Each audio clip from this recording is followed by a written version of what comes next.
Welcome to In Context. This is Liberty News. My name is Ken McDermott Rowe. And I'm Gus Cantavero.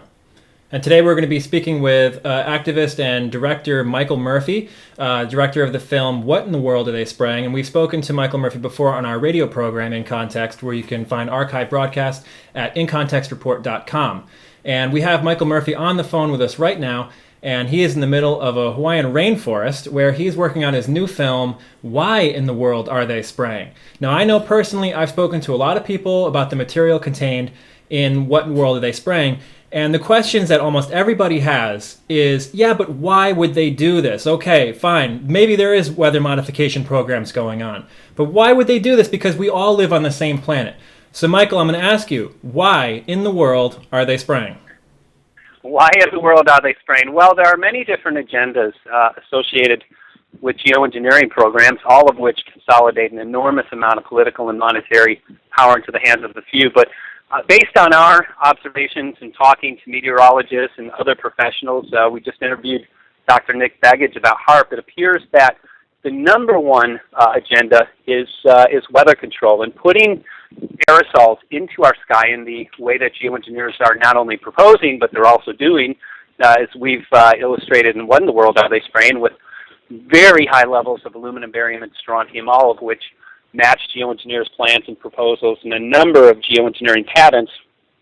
Putting aerosol aluminum into our skies gives geoengineers the ability to actually heat up those particulates in our sky. And a heated atmosphere actually raises, and by doing that, it creates a vacuum in a low-pressure system, and it enables these criminals or these corporations to steer storms.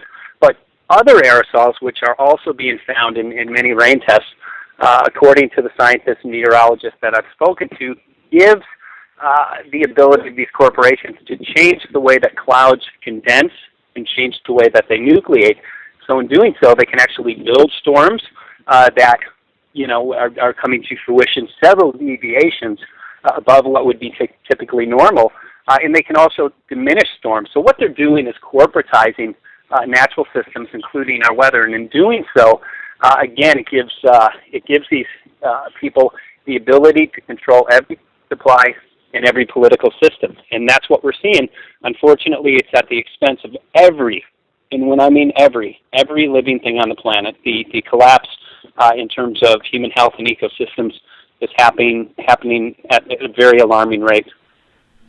Well, that's a great breakdown. I was watching yesterday a clip of Rosalind Peterson, who heads the Agricultural Defense Coalition, and she was talking about some material that she had come across about the free shipping lanes in the North Pole, northern Alaska and such, where they're able to use that area as shipping lanes and for oil exploration, and that Shell Oil has already gotten permits to commence drilling up there. So it actually behooves them to be able to artificially warm the area, because if that place were to refreeze, they would lose access to all the oil. So is this something that we can see being purposefully obfuscated to be kept below the surface so people don't quite understand the nefarious applications behind it, because it purely is about making money and other such controls?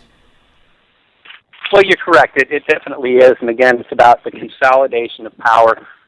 Obtaining more oil into the hands of these criminals would allow them to have that power. Scott Stevens said, if you control the weather, you can control the world. And that statement is very true. I've consulted Rosalind many times about this issue, and we're going to interview her when I get back onto the mainland after my trip, and she will be an important part of the film. But there's no question, on many different levels, corporate and political agendas are achieved through disasters, specifically weather disasters. And again, weather is a very powerful not only weapon but tool in doing many things, not only militarization, but in terms of controlling our food supply. Just to be clear, Michael, this is Ken. If a person observes the chemtrails in the sky, are they usually going to be associated then with some unusual weather event, or could the chemtrails be there for some other reason? Oh, well, that's a great question. And what we've observed, and as well as Scott Stevens, again, he was a 20-year weatherman, he started noticing that about 500 to 1,000 miles ahead of a storm, very, very heavy trailing.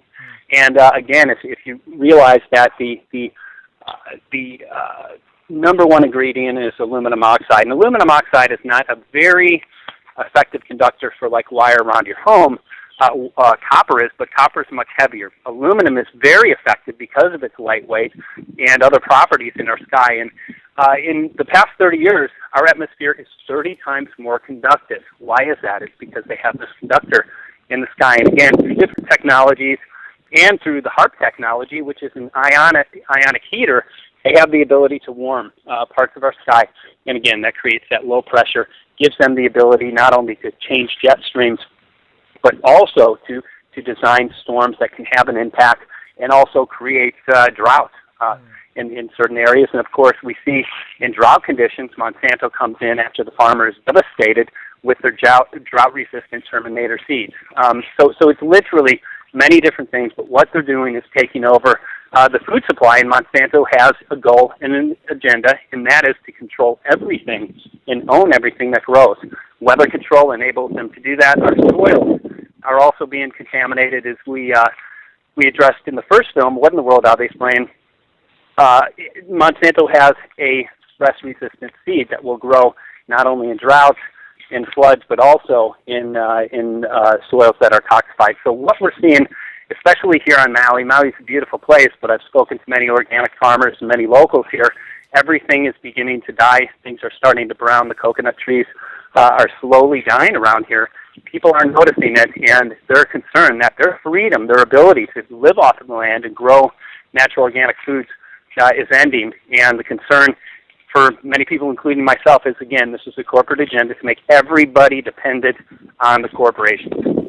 Yeah, that's very interesting. And you make a strong point there about Monsanto. And I would say, I don't want to put words in your mouth, but I definitely am enticed by the points that you're making. I would ask you to clarify, or maybe this is a teaser for some information that's coming out in the film soon, but are you saying that the corporations like Monsanto, who stand to gain commercially by weather modification, are potentially behind or at least taking advantage of the weather modification?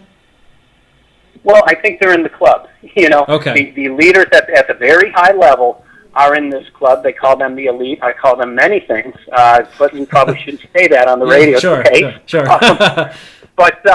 But they definitely benefit from it. And what we found, Bill Gates, and this is public record, is a funder into geoengineering research. He is pushing it. This is something he is as well as GMOs. Well, he's a major investor in Monsanto. So, and we illustrated in our new trailer, Why in the World Are They Spraying? It can be seen on truthmediaproductions.us. Bill Gates, okay, so he's investing in toxifying our soils.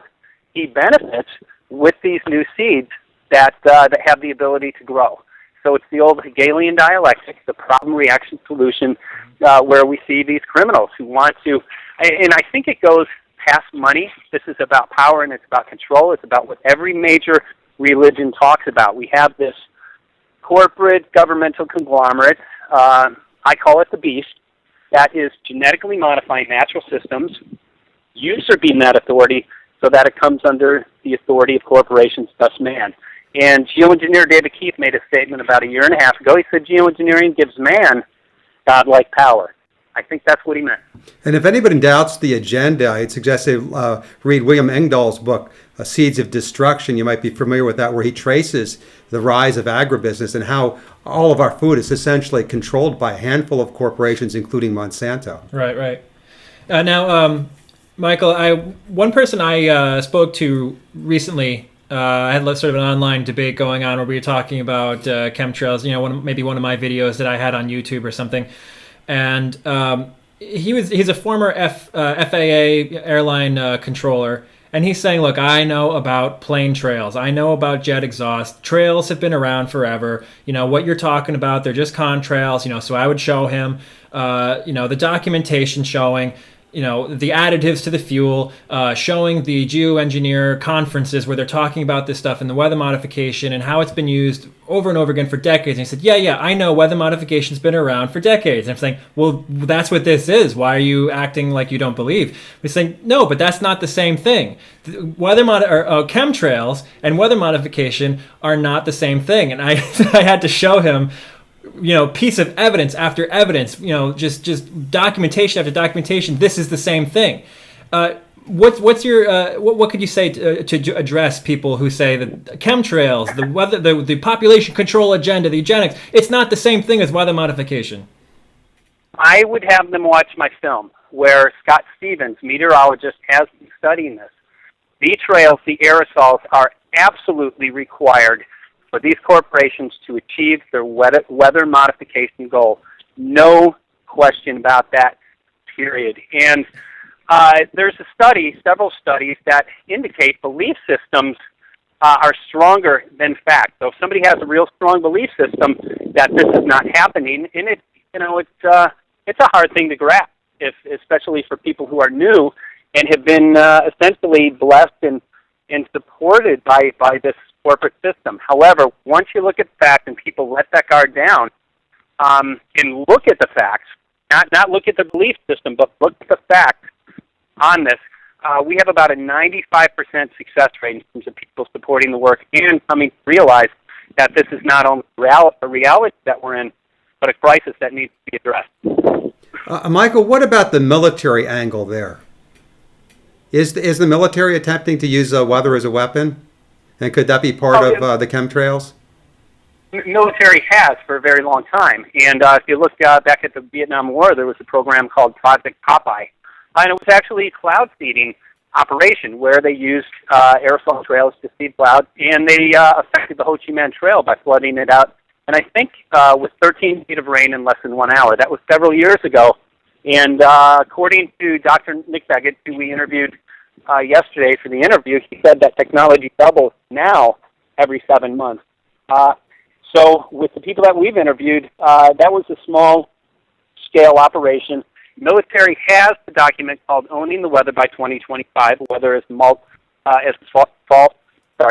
force multiplier. I'm hearing feedback, so I'm having a challenge articulating this. But this is a stated goal and agenda by our military. And if you look at the words, owning the weather, not modifying, right? Owning, right? Complete control, and we believe that they're already there. Yeah, I believe from my notes that paper was published in 1996, so this has been going on for some time. Can you, without question. Michael, can you talk about your work now on this new film? What direction you're going in? Some of the people you've been talking to. Absolutely. Well, I had mentioned we spoke with Dr. Nick Begich, who is a HAARP expert. Meteorologist Scott Stevens, just an incredible man. He's been studying this for about 8 years very well, not only of the contamination, but the aspect of how these trails are required for weather control.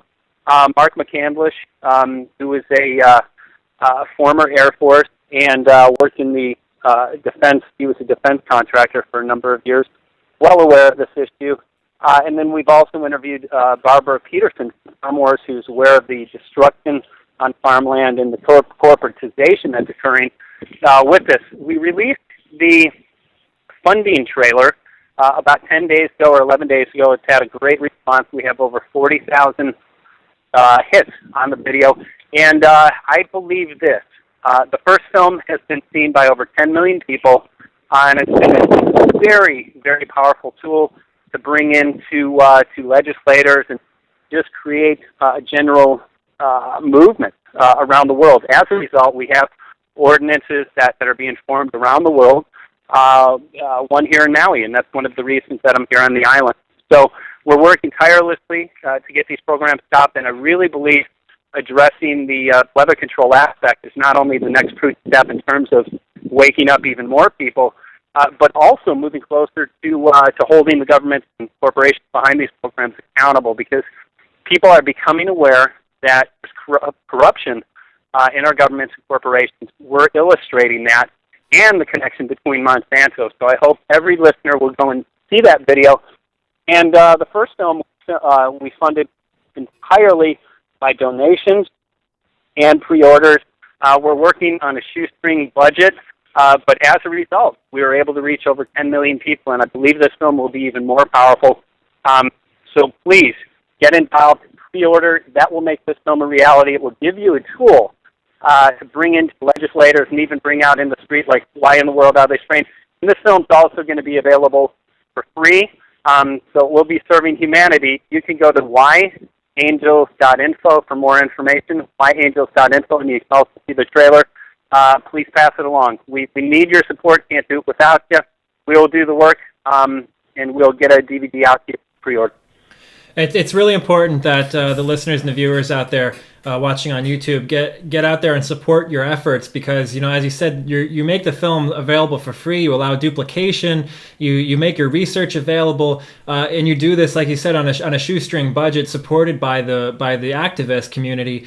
And that's because there isn't going to be a big budget corporate grant for something like what Michael Murphy is doing and trying to achieve here with independent research, because you're basically going after the corporations and the governments who stand to gain by seizing control of the natural forces. So, if someone tries to go after Monsanto, they end up, with lawsuits slapped on them to try to shut them up.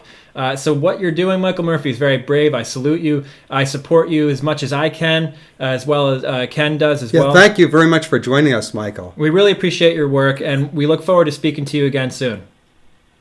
Oh, guys, thank you so much, and God bless you for addressing this, and thank you. All right, and we'll be sure to have you back on when the film is done. Oh, I'd love to. All right, looking forward to it. Bye-bye, Michael. Thanks, Mike. Thank you. Bye-bye. So that's going to do it for this edition. You've been listening to the interview with Michael Murphy, director of previous film What in the World Are They Spraying?, working on his new film Why in the World Are They Spraying?, a much anticipated sequel. And that's going to do it for this episode of the In Context Liberty News. Be sure to subscribe to the channel and visit our blog at incontextreport.com. Thanks for joining us. See you next time. Oh, is it made for?